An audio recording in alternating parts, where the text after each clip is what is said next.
My guest tonight is an author and a former financial services professional who had a front row seat to the economic disaster of 2008, the mortgage crisis, a man who was red-pilled by the book Confessions of a Financial Hitman. Is that it? My guest, of course, is Charlie Robinson, and the book is The Octopus of Global Control. Charlie, welcome to the show. How are you tonight? I'm great. Thanks for having me on. It's a pleasure. I've been looking forward to this all week long. So Likewise. Did I get that description right as far as your background? yeah, my background was I worked in new home sales in Las Vegas, and I saw from 2003 to 2012. I still work in real estate in Las Vegas, but I saw the madness of that real estate bubble filling up, and then the eventual popping of it. And it was fine. There wasn't much. I mean, it was a frenzy for sure, and it was an unsustainable bubble and all that. And there were people camping out in front of our new home sales developments to try and get in, to be the first person to get into the lottery the following day, to get their name pulled, to be able to buy a house. So all of that was totally unsustainable. I think we knew that. But what happened was, as it stalled out at the top, say like 2007, the large builders had so much of a stake in this. They had so much land. They couldn't afford for things to fizzle out. So they came up with creative new ways to sort of stimulate the market. And in the case, what we saw was what you would consider a bucket of incentive money to play with. Now, you could take that money, where I was selling $500,000 houses, $100,000 of incentive money. You take that and just take it right off the price of your $500,000 house, pay $400,000 for it, and that was fine. Or you could use some of that money to pay down your interest rate or cover your closing costs, and all that is totally fine and legal. But what I saw that was horrifying was, as we ran out of ideas, and as the sales started to sort of stall out a little bit, they would say, well, why don't we use some of this incentive money to, I don't know, pay off your credit cards or pay off your car payments. And so you'd have a husband and wife come in looking to buy a house that they couldn't afford. And then you could make their $10,000 each of credit card debt go away, each of their $20,000 car loans that they had, and then run their numbers, and magically they would qualify to buy this house that they shouldn't be buying. And that, of course, is mortgage fraud. And so when our boss rolled that thing out to us at a sales meeting, I raised my hand and said, have we cleared this with our legal department? And I will never forget the words he said. I'd rather beg for forgiveness than ask for permission. And I realized, like, oh, this is not good. And so I was pretty vocal about that. I'm not doing that. I'm not. I have a real estate license. I don't want to participate in this nonsense. Very brave, by the way, to do that. Well, yeah, I mean, I didn't really do all that. I mean, I was drinking the Kool-Aid too. So I was like selling these homes and believing it, because I bought a house, I bought an investment house, I was like, hey, this is a great thing. So I wasn't like out to con anyone, but once I saw the loan programs disappearing daily, like, they were just going away. And then these no income, no verification loans, which are obviously a recipe for disaster, compounded with the fraud that we were being asked to participate in. I was like, I'm not interested in doing this. And so, of course, I was later fired, not for questioning that, of course, because that would be too obvious. But so at the same time, I'm living this. I'm reading John Perkins' book, Confessions of an Economic Hitman, and I'm understanding that what he was doing in the 60s was putting countries into these loan programs that they couldn't afford and coercing them into it. And I was like, oh my God, I'm like living a smaller version of this. And so between the two of those, it kind of woke me up to the global fraud, what is, the World Bank and the IMF, and how they collude to, where I was selling houses to people that couldn't afford it, they were selling hydroelectric power plants to countries that couldn't afford it, and they were. Let me pause you for a second, Charlie. So, in the case of this incentive money, that was coming from who? The government, the builders? No, the builder. So the builder was, they'd bought the land. Typically, they'd bought the land at a good price, and so they could afford to do this. As things, they had always intended to sell these houses for, say, $300,000. So now they're going up, and now the price is $500,000. And when that stalls out, they decide, well, let's motivate the buyers to come in here and buy our houses. So they would create this incentive money. So to them, selling that house at $400,000 now is still okay. a great deal. Right. Yeah, they're still fine with that. But the way let me be clear, having incentive money, buying down someone's interest rates and covering their closing costs, those are all legal. There's nothing wrong with that. That's just a market function. But when you do things to affect a buyer's ability to get qualified to buy a house, like paying off their credit cards. I mean, if you run somebody's credit and they have two car payments and two credit card payments, their debt to income ratios are going to be out of whack. Once you remove all that debt and then run their numbers, they're like the dream buyer that comes in. So people were looking great all of a sudden on paper, right.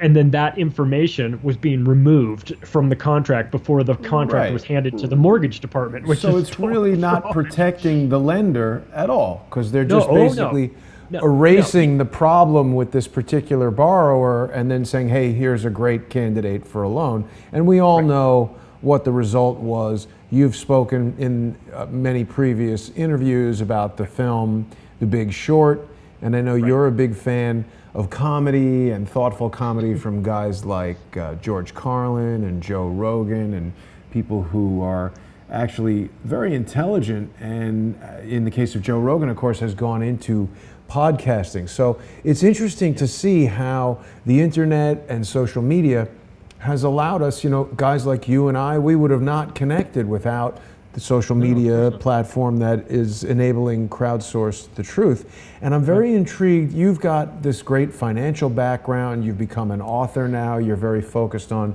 false flags and a lot of the topics that are of interest to people who watch Crowdsource the Truth. Something that I've observed is that, people have a short memory for the most part. And I think that those that are perpetrating these types of financial crimes are relying on that. And I go back just even a little bit in time and I look at the Enron situation, I look at the savings and loan crisis of the 1980s, and particularly that S&L crisis really seemed to me almost like a dress rehearsal or a beta test for the same kind of thing we saw with the subprime mortgage crisis.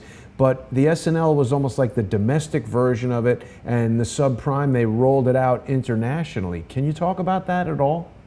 Yeah, I think that with the savings and loan scandal, they saw, if we do it this way, some people go to prison. We don't want that. So they wanted to tweak it to make sure that nobody in their group goes to prison, which of course they did. And they did that by having Clinton abolish the Glass-Steagall, and then they basically turned these investment brokerages into casinos, and then just gambled like crazy with other people's money and with investor money, and then blew up the economy, and then held a gun to the government's head, begging for TARP money. So but that's critical. That's kind of always the way it goes, right? There's got to be this government piece where there's something waiting to bail it out, so they can, really irresponsibly use the money or give out loans. I mean, as I understand it, in the case of the S&L crisis, it was a lot of, these savings and loans weren't exactly banks, but they were sort of like community lenders dealing with families, and they eliminated some regulation that allowed them to give out these riskier loans, and the guys who took the loans knew that this was a plan that was in place, and they just used the money and never paid it back and put these things out of business and took the money. Right. And in the case of me, when I was dealing in new home sales, we talked about not worrying about screwing the lender on this. Well, in our case, who was the lender that was creating the mortgages that we were giving to our clients, that lender never intended to service that loan anyway. So they were going, as soon as that house closed, as soon as that loan became a tangible asset, they sold that thing the next day to Wall Street. And then that's where, in The Big Short, it was packaged into these Collateralized debt collateralized debt obligations. obligations, which was basically like a sausage making factory, and they stamped AAA on it, and not because it was, but because they had the regulators in their pocket, and it's like, hey, if you don't give me AAA, I'm going to go to the other guy, and it's like, well, let's just retain this business and do what we need to do, and what are the chances this thing is going to blow up anyway? So my fear is so when we had the meltdown in 2008, that was a bailout, right? So that money came from outside, and it came to the bank, and it gave them the liquidity that they needed to keep themselves running. My fear is that, well, it's not unfounded, is that next time it will be a bail-in, which is they just take all the money in the bank. And it sounds crazy, and that sounds like you got, they would never do that. There would be outrage. What do you mean take all the money in the bank? Who's going to do that? They changed the laws a couple years ago, allowing the banks to retain the money that is in their bank. If something goes wrong, they can keep it all. Now you might think, so your money and my money, the bank can keep it? The minute we put it in the bank, it's their money. And we're not in first position. We're not even in second position. Wow. Any of the financial instruments like bonds and things like that, they're in front of us. So if the bank goes bust and there's a little bit of money left over, they'll get it. And if there's anything left over after that, we'll get it. So the minute you put your money in the bank, it is no longer your money. So those crazy conspiracy theorists that say, hey, keep all your money in a tin can or under your mattress and everything, there's actually something to it, because there's they changed the law. Now, and you saw a dress rehearsal of this in Cyprus a couple years ago. They did the same thing. Now, it wasn't as big of a deal in the United States, didn't make all the papers or the mainstream media as much as you might have thought, in part because so much of the holdings in Cyprus is held by Russians. And so it was like, we don't care about the Russians. But the reality was they all took, the depositors took huge haircut, 40%, I think, in some cases. Wow. And that, I think, is the real dress rehearsal for what could be coming our way. And it sounds crazy, of course, but if you remember a couple years ago, there was the federal government financed and sent out to all of the banks emergency preparedness kits that were like 3 days worth of food and like blankets and water and all this, and you're like, why the hell would you be sending all this stuff to the banks?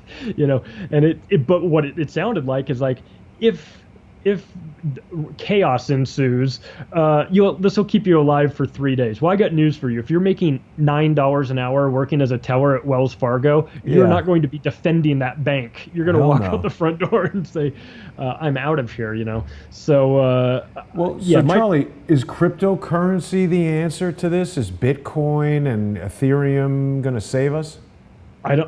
I certainly like it. I like the concept of it. There are issues with it, to be sure. But like anything, sort of the bugs are getting worked out. But the idea of like a decentralized currency that removes the control of the banks, I'm definitely in favor of that. Now there are debates to be had about whether or not that technology has been corrupted secretly by the central banks. Or I know Chase has been, Jamie Dimon comes out and says, well, cryptos are terrible. We hate them. It's a fad or whatever. And then quietly they're buying up as much as they can get their hands on. So I think that everyone should operate with some caution in terms of wondering who, keep in mind that the central banks basically have a printing press, so they can print up as much money as they want and buy as much of whatever as they want. Right. Typically what they've been doing is they've been issuing it as loans to people, and those people will go out and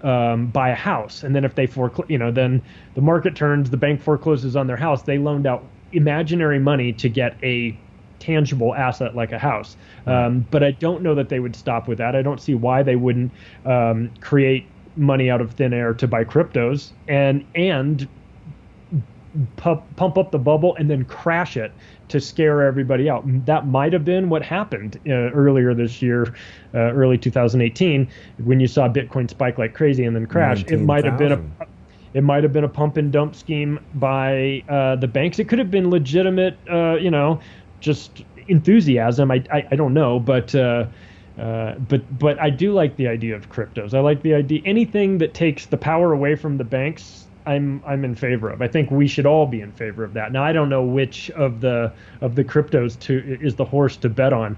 Obviously, Bitcoin has the brand recognition, but I don't. I'm not. That's not my area of expertise. But I certainly do anything that makes the banks nervous. I'm very much in favor of. But you've got an interesting perspective on this because you've got a financial background. You're very dialed into what most people watching would consider, the real news related to these things. You are not one of these people who watches CNN and believes what they say. You question everything, and your book goes into topics as far-ranging as 9/11 and Las Vegas. You talk about the Las Vegas shooting in interviews. Is that covered in the book? No, that actually happened after the book, yeah. Right after the book came out. But I lived in Las Vegas for almost 10 years, and so I have this.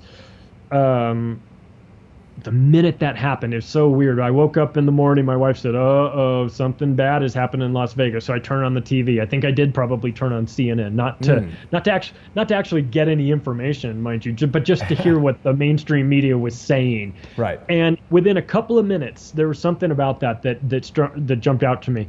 It said, lone gunman. Now we're talking. This is 6 o'clock in the morning, so you're talking a couple hours or so after. And my thought was, why the rush? How do you know? How do you know it's a lone gunman? Take your time on this. It's okay if you say, here we are at CNN or MSNBC or whatever, it's crazy here, it's chaos. We're still trying to figure out what actually happened. But the fact that all the news channels immediately were saying lone gunman, and then that wasn't what I heard from the alternative media. I heard from a lot of people being interviewed saying, I was in Bellagio and I heard gunshots, and they said, "Well, how can you be sure?" And then the lady's like, "Because I've been in the Bellagio and I know what it sounds like without gunshots, and then I know what it sounds like with gunshots. I'm pretty sure I know what it sounds like when people are shooting a gun in a casino, especially when this person in particular was talking about how they come there all the time. That's their place." And so I was like, "Well, this is interesting." And now I know. But to me, one of the things that jumped out, just in particular about that event, is the reaction to the introduction of new information. So at the police conference, when Laura Loomer stands up and says, I have information that shows that he checked in 3 days earlier. The police chief's response was, "Get out." Right. His response should have been, "Wait, what? You have information about this? Can we talk to you afterwards? That we would like to know what you know. This is interesting. This might be helpful for our investigation." That wasn't what happened. His response was, "Get the hell out of here." And so that to me is a huge red flag. Does that mean that the police were in on it? No, but it's an irrational response to a statement. If you're really investigating this, you should say, "I want all the information." That's what we do. We sift through all this stuff, and maybe you've got some bad information. We'll deal with that, but I would want it all. That's not the response. So when you see things like that, you start to question it. Now I understand that there's the truth, there's the lies, there's a disinformation campaign. It's very difficult to tell what is actually what really happened and what is, when you're being sent down false trails to sort of to get you away from the real story, or when they create a fake story, have everybody rush in and then expose it as being a fraud, and then say, you guys are all morons. You guys all went, you went for. That's a tactic that gets used quite a bit. So I think it pays to be sort of cautious and stand on the sidelines and say, "I don't have any answers right now. I'm trying to gather all that." But that's not what the mainstream media does. They form a narrative immediately, and then they run with it. And then anybody that challenges that narrative is marginalized, called a conspiracy theorist, and called a lunatic. It's like that's not the right way to conduct a news gathering organization. You should say that we're interested in finding out the truth, and maybe the truth, what we think is the truth right now, will change, and that's fine. And we should give them the benefit of the doubt to say, "Hey, we have, I feel with it, all the topics I cover, what I put in the book is my belief, and I reserve the right to change my opinion if I receive new information that changes the facts. I will not get myself so so focused on something that I say that this is the only possible way it can happen. I'm pretty sure I have answers on a lot of these topics, but I have to reserve the right to adjust if something new comes out, because information does come out all the time, but I don't think the mainstream media adheres to that philosophy. I think they're more concerned with the sensationalizing of it and the breaking news and the flashing lights and the all these like dog whistle type sounds that they have that put you in some sort of state of trance. The mainstream media, by the way, they love things like the Parkland shooting and the Las Vegas event and 9/11. They love it because it gets them great ratings, and they are in the entertainment business. They haven't been in the news business for a long, long time, especially CNN. So I that's why channels like yours are really important. It's important to gather information from as many different areas as you can, and yours is a great place to get it. Now, is it the only source of information? Of course not, but you get a lot of really smart people together that come in and you moderate this, and I think it's a good format. I think it's the way investigative journalism should be. It's like you said, it's crowdsourcing the truth. I mean, that's how you're going to get the most accurate version of the truth. And I think you've been doing a really great job of it, obviously, because people are trying to take you down. It's a good sign that you're on the right path. Well, thank you for saying that, Charlie. I want to remind people who are possibly just tuning in, my guest right now, of course, is Charlie Robinson, and the book is The Octopus of Global Control. People can go on to Amazon and get that for the Kindle or in paperback. You could also choose to purchase it from a retailer that's not controlled by the CIA. But this is an excellent, well-reviewed book. Charlie mixes a little humor in there, and he's tried to make essentially an encyclopedia of false flags. This is a good book for people to buy, for maybe people in the family who scoff at everything you say when you say the Parkland shooting was a false flag, or that Stephen Paddock wasn't the lone gunman in the Las Vegas shooting, or that 9/11 was not a simple matter of 19 hijackers crashing airplanes into buildings. There's so much that you talk about in this book that I agree with you wholeheartedly on, Charlie, and I think that we really have, I think we're beyond reaching it. I think we're past a tipping point where there are a huge number of people who realize, even if they're not in agreement on all of these matters, I think there is a groundswell of people in the public in America who know that we've been lied to, and that things like Operation Mockingbird that control the flow of information in the mainstream media are real. And I want to thank you for your kind words about crowdsource the truth, because you're right. I haven't prompted you, correct, in any way to say any of that stuff. I appreciate you saying it. And this is why I started it. There's so much nonsense on the mainstream media, and people are brainwashed by it. So we need to wake up to those facts. And your book and this program are hopefully both important tools in helping people do that. Yeah, and so with the name of your show being about the truth, I want to get into something about that. Now, the format of the book was that I took quotes from over 500 different people that had some sort of role or an opinion on the most important events in our country's, or in the world's history, really. Mm-hmm. And some of them were like the Rockefellers and Rothschilds and Kissinger and George H.W. Bush, the worst person on the planet. Yes. But some of them were also, like I said, Joe Rogan and George Carlin, Bill Hicks, people like that. But so I'm going to read a quote that I had that's in the book. It's in the introduction to the book, because I think it sets the tempo for where the book goes and where your show goes as far, as well. Right. And it's by Stephen Bassett. He's the executive director of Paradigm Research Group, and it's about the topic of the truth. He says, imagine if the truth was a huge jigsaw puzzle, a big box with 20,000 pieces, and it is the truth, the absolute truth. It is a picture of the world as it really is. You come into this world, you get an education, you are handed this box, and the idea is to put all the pieces together. And if you put the pieces together on this huge table, it will be the truth about the world that you live in. So you set about to do that. All good, a wonderful thing, except there's a problem. It turns out that the government that you're living under has made a decision to interfere with this truth process. It's a political decision. being made for political reasons to serve the state, almost never the citizens. So the government has taken a whole bunch of those pieces out of your box and has thrown them away. They're missing. Well, that's a problem, but it gets worse. They've grabbed a bunch of pieces from another box, another puzzle, and thrown them into your box, to your puzzle. And now you have to put this thing together with an idea that what you're going to find is the truth. That is an almost impossible situation, and it is extremely effective to serve the state. So that's where we are. We're trying to put together a puzzle with the pieces that we have, and we are making the assumption that all these pieces will fit together, and sometimes they just won't.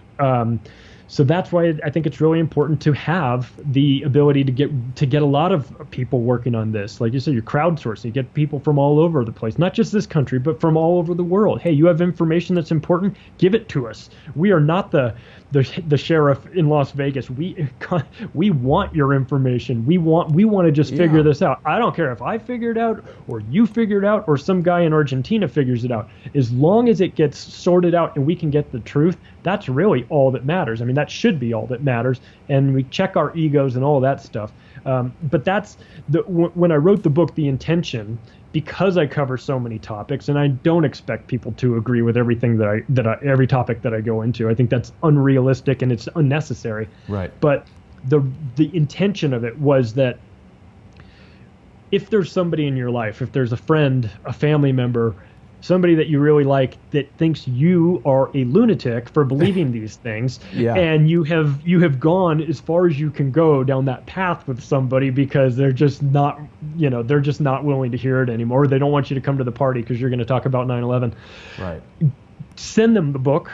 The reason is I cover so many topics, and I do it in a way, I use the words of other people, like all of these, like I said, like the people that had a hand in this, and then I pepper in my warped, horrible sense of humor to try and make light of this stuff, because I mean, let's face it, these topics are really dark. I mean, we get into some things that are unpleasant to think about, but just because they're unpleasant and just because they're not really dinner table type topics of conversation doesn't mean we should ignore them. We get sort of brainwashed into thinking, oh well, I don't want to get into this. Like this is too depressing. Well, that's we get what we have now, which is a society where everyone has basically turned a blind eye to a lot of the important things. And so my feeling was if you could send them the book, they could go through it and they might find a topic in there that appeals to them, that wakes them up. In my case, it was Building 7 on 9/11 that woke me up. It didn't happen in 2001. I wish I could say that it did, but it took years after that. But for me, that was the one thing where I went, wait a second, this is not right. Now, but for other people, it might be something else. It might be, the Gulf of Tonkin. It might be about, some aspects of World War II or whatever. So you never know what it is that's going to wake somebody up. But as we all know, if you're watching this, you've probably gone down the rabbit hole, and there's always one thing that sort of starts you down that path, and then you just keep picking away, and next thing you know, it's 3 o'clock in the morning. You're on the internet going, I need to go to sleep. I have to turn YouTube off. I can't watch this anymore. So right. And if people want to keep up with you, Charlie, they can do that on your Facebook page. They can just search for the Octopus of Global Control on Facebook, and you're making regular posts on there, and there's interaction that people can get into. They can also follow you on Twitter. It's going to be at Mowefus, Mowefus, and you can link to the Facebook page from there. Now, Charlie, something I found interesting when I was preparing for our interview this afternoon and preparing the graphic that I made.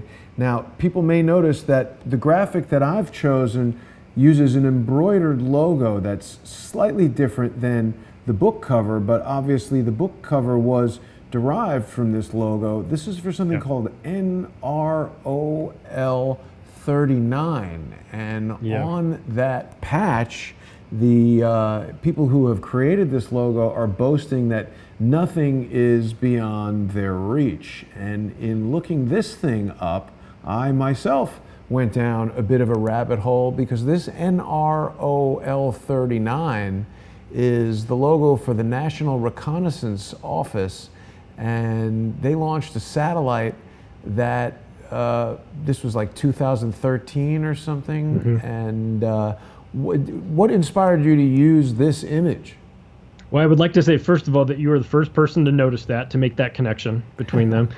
But yes, it is. They have a patch for every one of their missions, much like NASA does too. And people will get into those NASA patches and find like all sort of symbology, and it's fascinating. But the National Reconnaissance Office has they have given up on the subtlety. They're just saying, listen, nothing's beyond our reach. Like we are launching this spy satellite, and we are going to have access to everything, and that is. Alarming, I think, and this is what makes it into the mainstream news. So think of what we don't know. If they're, they're obviously taunting us, right? And they don't care. Business they don't Insider care. We're looking at. Yeah, here. Business Insider, exactly. Yeah, which I believe is a deep state controlled entity in and of itself. I'm sure it is. I wouldn't be surprised. It's funny because I'm like, hey, you guys want to check me out? Go to Facebook. Of course, Facebook is like the most CIA-controlled thing out there. So I do, and believe me, I understand the hypocrisy of that. I get it. I wonder if this guy knows Peter Strozik. They both need to buy a vowel. Zlorda. I don't know what that guy's name is. Something tells me that he's not getting all of the information from the NRO that they have. I'm sure there's something terrible about it. In fact, there's a clip people can find online that shows Jon Stewart from The Daily Show did a bit on this actual patch as well, and he was just like what are you guys doing? And he was up in arms about it, which of course, but he did it in a funny way, which when I set out to write the book, I kind of, I'm not trying to say I'm Jon Stewart in any way, but I liked his style of presenting it. It was like he presented some really difficult topics from time to time, but he did it in a way with humor, which meant he wasn't actually laughing at this. He was just making light of it and using humor as a way to sort of makes it more accessible, I think. Make it more accessible, keep you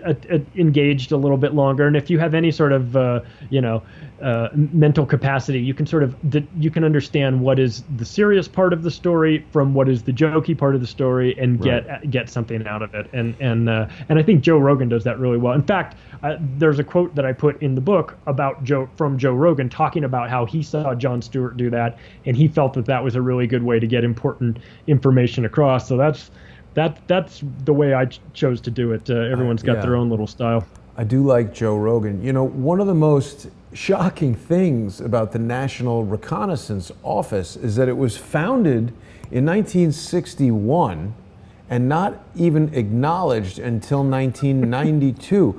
But despite being acknowledged some 26 years ago, I never heard of this damn thing until today. So how many intelligence agencies does the United States government have under its control? What are each of them doing?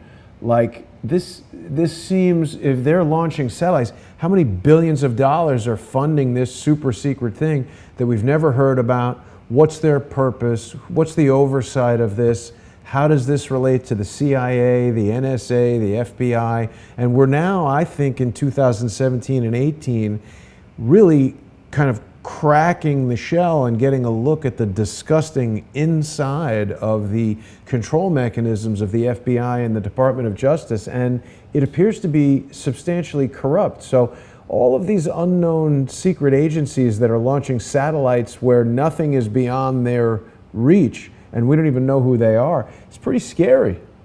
Of course. I wouldn't even have a guess as to how many spy agencies or government agencies that are doing things like this. I mean, I'm sure there was nothing going on for that quarter century when they were an unannounced project. I mean, good Lord. I mean, can you even imagine what's going on there?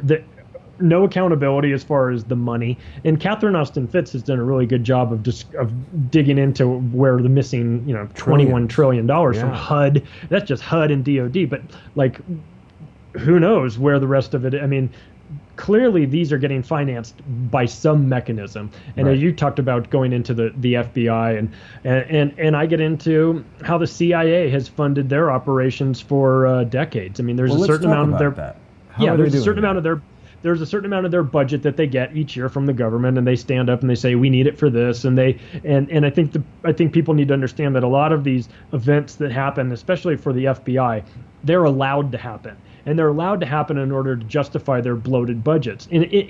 Are they allowed to happen, or are they caused to happen? Both. I think in some cases they will take some guy that's mentally challenged. They'll say, hey, you should build a bomb. And this guy goes, yeah, you think I should build a bomb? Then hey, we'll give you all the supplies. How much money do you need? We'll give them the money, and then they bust that, either right before it happens or while some guy's trying to light his crotch on fire when he's getting on an airplane. Yeah. And I put that in the book too, because in that particular instance where the underwear bomber and Richard Reeve, the shoe bomber, they both have a lot of things in common. They're both technically mentally retarded.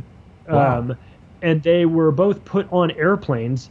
The passengers that were sort of waiting said, in the case of Farouk El-Matab, the underwear bomber, he was taken by a well-dressed Indian man in the airport, I think in Amsterdam, taken past security. That Indian man spoke to the gate agent. They had a bit of an argument, and then he was allowed to put that guy, take him down the flightway, down to the cockpit, to the entrance to the airplane, right. Put him in the seat. He had no identification. He had no passport. He had nothing. And then that Indian guy, the well-dressed Indian man, walked back out and got out and left. And then, of course, and there were actually two guys. There was another guy with him that was filming the whole thing. So there was a lot to the story that didn't make it. And this guy was a moron. I mean, he was incapable of doing anything. But if you remember, that was that was international news. So the CIA, the FBI, these agencies will create.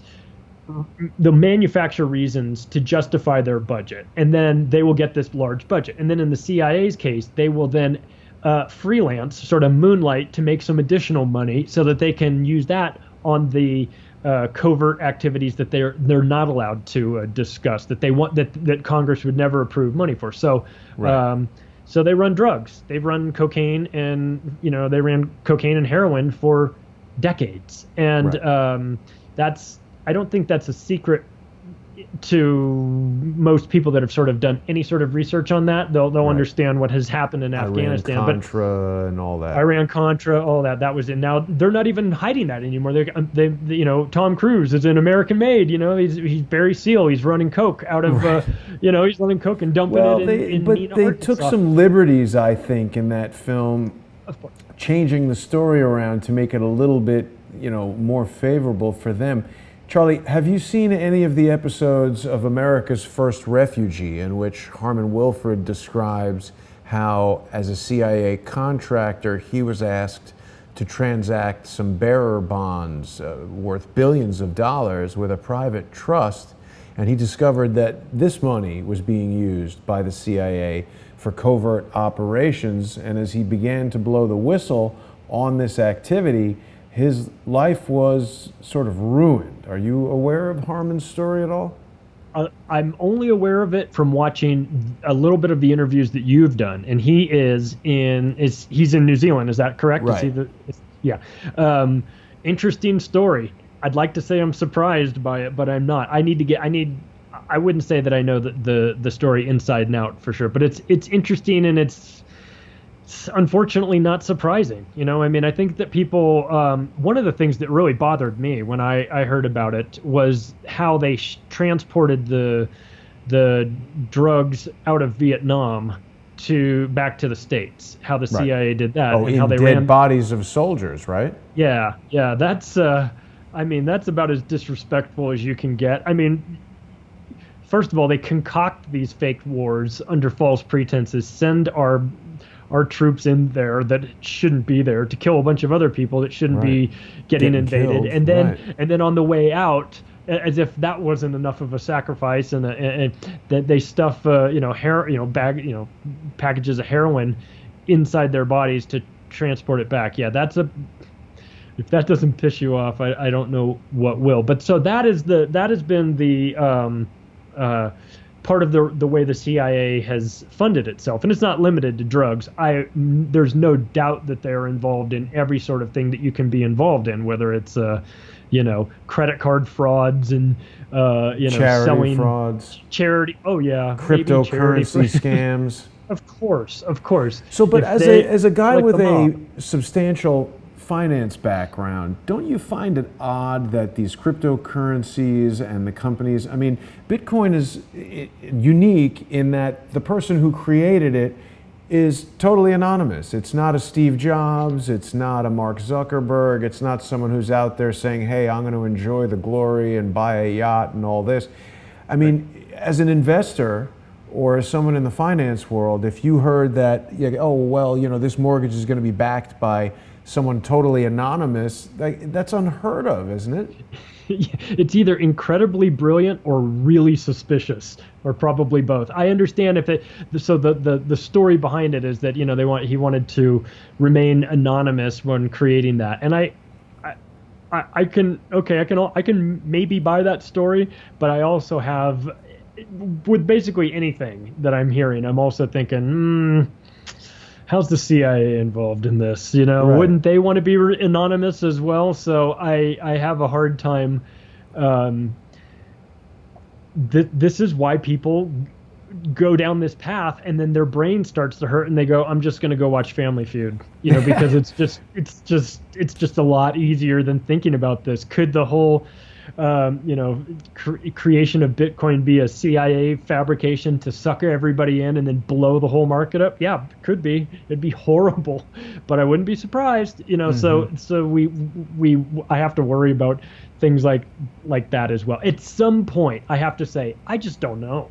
I don't know. I don't know the answer to that. Do you have any cryptocurrency? Are you an investor or a user of cryptocurrency? I'm not an investor in cryptocurrency, but that is not because I'm not a believer in it. I just have financial obligations that put me in a position where I don't have the luxury of just saying, I'm gonna bet on all these horses, all these. I wish I had. I wish I was the guy that took the 10,000 Bitcoins for 2 pizzas. It'd be a whole different story. Owning the pizza shop, for sure. Yeah. So, exactly. Charlie, the book, of course, is The Octopus of Global Control, and you're dealing with a lot of controversial topics. People can get this book on Kindle or in paperback on Amazon. If you have Prime, you could probably still get it tomorrow. Start reading it right away. Charlie, have you encountered any resistance since publishing this book? A lot of people who delve into these topics, including myself, meet with online trolls and all kinds of strange things going on. Any of that happening with you? I've had some interviews that we've done miraculously jam up on Skype. But for the most part, people have been actually really supportive. I must confess to being a bit surprised by it. There are some polarizing topics, and like I said earlier, I do not expect people to agree with everything I said, and that's okay. But I think that to have the conversation about some of these topics is important. It's not for everybody, for sure. There are a lot of people that would prefer to stay asleep, and I get that. It's a big task to wake up. Cognitive dissonance is real. It is. It's real, and it's there for a reason. It's your brain trying to protect you. There's from pain painful coming. Truth. Yeah, there's pain coming there, and when you think about having to maybe unwind your whole life, and the concept of, hey, what if my entire life has been a lie? That is a big.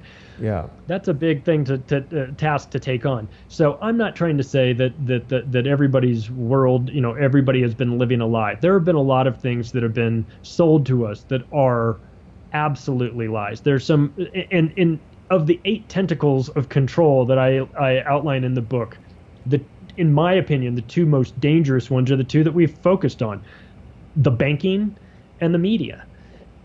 And I think people would be surprised that they would think that maybe the military control would be the most dangerous. And of course, they're the destruction arm of this. But the banking has enslaved and has murdered and has led to the deaths of millions and hundreds of millions of people, not just now, but over time, because it is so unbelievably effective at controlling people. And then the secondary part to that we've seen in the last part of in the last 50 years or so has been the media control. Right. And we are all guilty of that on some level, of buying it, whether it was, just your typical, your nightly news, or your local news, or the fact that you see. Are we guilty of that, or are we victims of that? We're victims of it. We're victims of it. Yeah, I should say.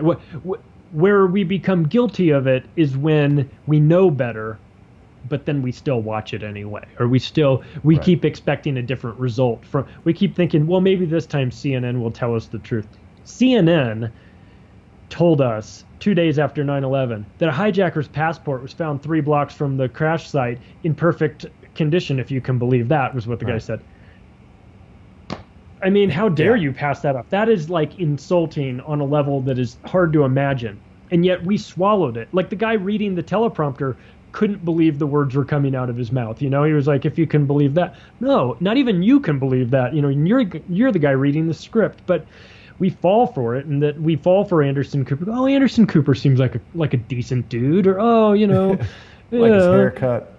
Yeah, he seems like. I mean, never mind the fact that he's from the Vanderbilts, but we get into these. What do we expect Anderson Cooper to wake up and go, I can't do it anymore. I just can't do it anymore. I'm going to walk away from this. I can't read these lies anymore. He walks out, he's going to solve the problem, walks out the door, 100 guys in his place going, I'll take that job. So the problem doesn't go away. I think the best part, the way that we can take the power away from the media is to acknowledge that we have a problem. We have a problem with the corporate media. There's a gigantic problem there. They are a for-profit institution that relies on selling advertising around their news. It used to be that the news was just sort of, they tried to get as many people as they could so that they could funnel that to their primetime shows. Right. Now the news is the show. Right. And you think you're going to get some sort of honest story about how vaccines are legitimately hurting people on your nightly news, when every other commercial on the nightly news is from a pharmaceutical company? Yeah. Give me a break. Good luck. That'll never happen. So you're never going to get it there. And there's a misconception with a lot of people that if it's not on the nightly news, then it's not happening. Right, it's not real or something it's not real. like that. Yeah, I if it think shows you've up hit on on a hugely important topic here. And I mean, of course, everyone working, no matter what it might be, needs money. And so, saying that it's for profit, I mean, this was one of the problems that I tried to tackle with Crowdsource the Truth. Some of the people that have tried to, stop me from interviewing people like yourself or Laurel Everly and Thomas Paine and Robin Gritz and all of the CIA and FBI and law enforcement and firsthand witnesses that we bring forward, they try to disparage me for attempting to earn money from doing this. But obviously I couldn't continue doing it without money. The key that you mentioned is I don't want a big corporate sponsor. The whole goal of funding Crowdsource the Truth is small individual sponsorship payments from the people who benefit from hearing these stories. And that doesn't mean that you even necessarily have to like everything that I say, but there are a lot of people who still don't get the process of Crowdsource the Truth. It's not about me vetting every single guest in every single story and knowing everything about every topic. As you pointed out, I like to invite experts like yourself to this venue to share their information among the community, everyone watching, and I do my best to sort of act as a hub.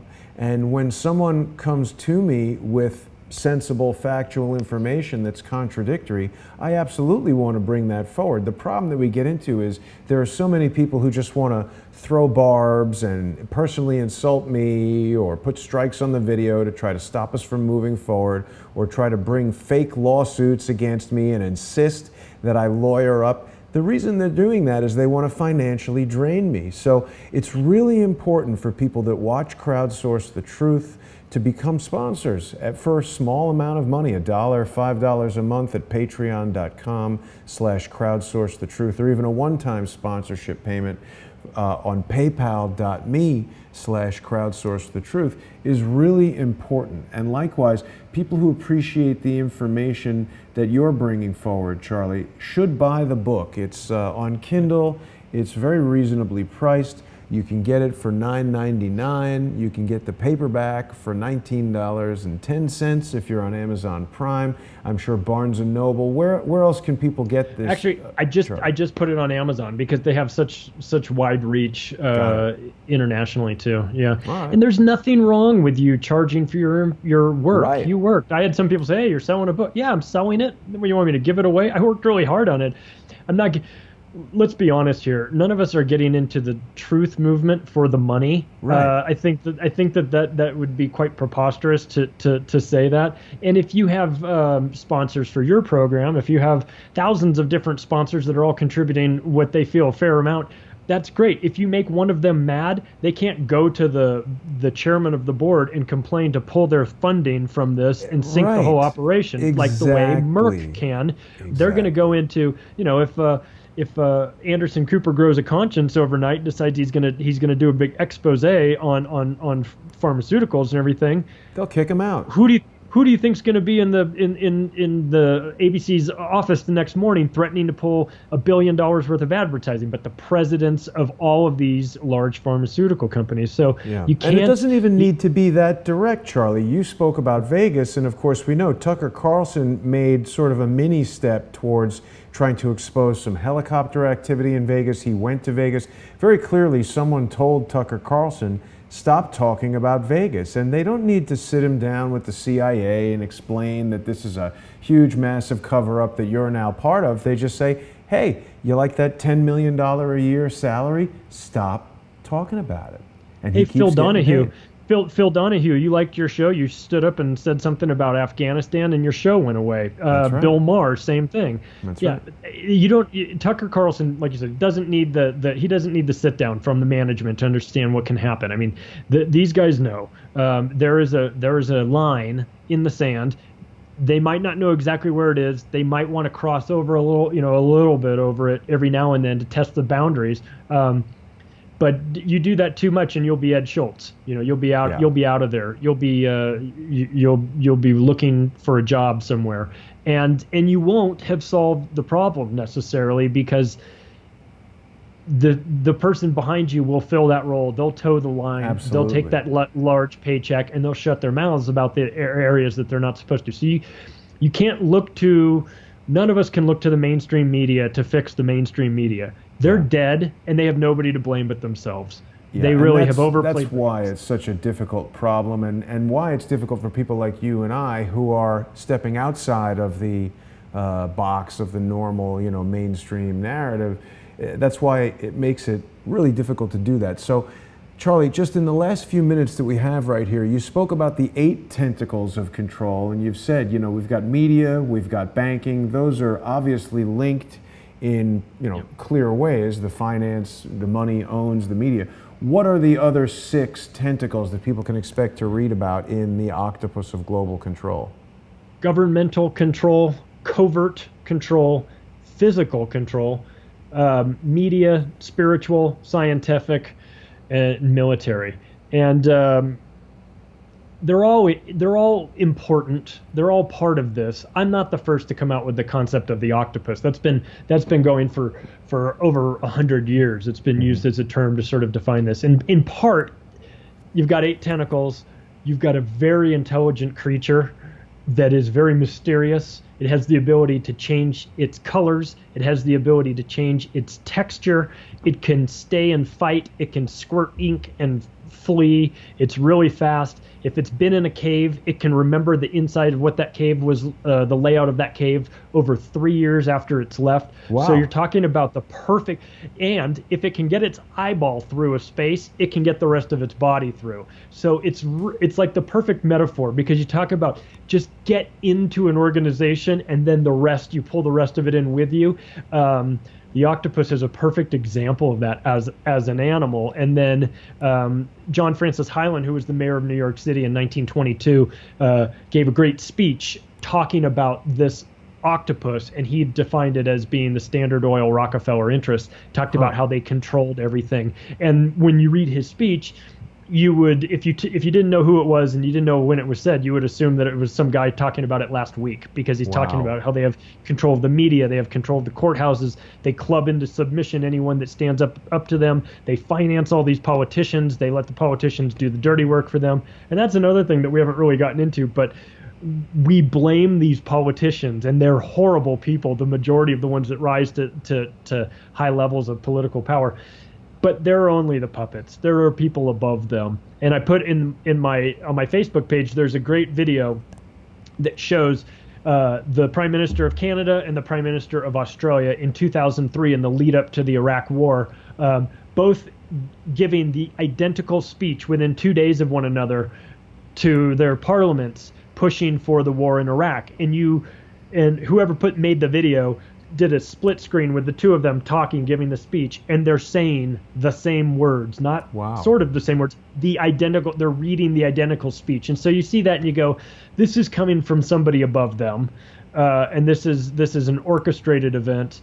And so I found that, people say, well, the politicians are in control. No, politicians are not in control. There are people above them that wish to remain nameless and out of sight because it benefits them. So they let these politicians rise up, and they control them completely. They allow them to, have the ego trip of being a senator or whatever. But don't kid yourself. They are compromised human beings, not because the job makes them compromised, but they get that job because they're controllable, because they're either, in the 60s, they were, it might be that they're cheating on their wife and they had that dirt on them, or it was that they're closeted homosexual, or now it's None of that works you're anymore. pedophile. Yeah. No, I mean, it's you, but they get the dirt on you through Or these they brown. create it. They create Or they it. create it. They People have manufacture been it, coming out with false stories about me and just absolutely. repeating them. And enough people hear it that they think, well, that must be true. I heard it from 2 people, 3 people. I saw it online. This is what they're doing. It's a systematic defamation, and it's really upsetting. Yeah. My guest right now, for everyone who's just tuned in, is Charlie Robinson, and the book is The Octopus of Global Control. You can get it at Amazon.com exclusively. People should be buying and reading this book. You can connect with Charlie on Facebook by searching for The Octopus of Global Control, and you can find him on Twitter at Mowefus, Mowefus. Charlie, I really enjoy the conversation. Definitely want to have you back soon so we can dig into some more of these topics. Is there anything else you want to share with our audience before we sign off for the evening? I want to end it on a positive note. We have a lot of amazing things in this world, in our future. These bastards have been controlling us for a long time, but they forget that we have the numbers. We really do. We just have to remember that. We have to wake up to that fact.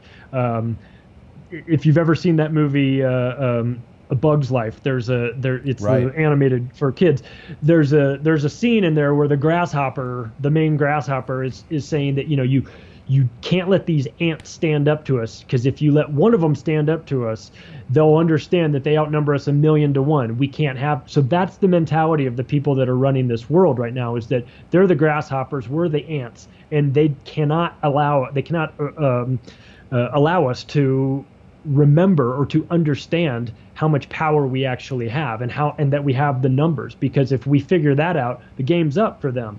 So it's important for us to remember that. It's important for us to also be positive. This stuff's really, there's some horrible stuff that we talk about, and there's some bad things going on in this world. But man, we have to stay positive too, because you're never going to attract enough people to understand your point of view on these things if it's always doom and gloom. And right. so I still feel like we can pull this one out, Charlie, if we stick absolutely together. can. We've got Absolutely. a president who's wanting to drain the swamp, and I see him making progress. North Korea seems to be going the way we want it to. Andrew McCabe, James Comey are looking at not very good situations, and it's sending a message to the people that want to try to do evil against the masses of good people in the United States and around the world. And I want to appeal to those people to purchase the book, that Charlie has written so they can learn more about this octopus of global control. And knowledge is power. So, Charlie, I want to thank you for joining me today. I want to wish you a good weekend, a happy Memorial Day. I want to thank everybody for tuning in. We'll be back with you some point in the future, Charlie. I look forward to having you on again. Absolutely. It'd be my pleasure. Thanks for having me so much. And thanks for watching, everybody. I'll see you tomorrow.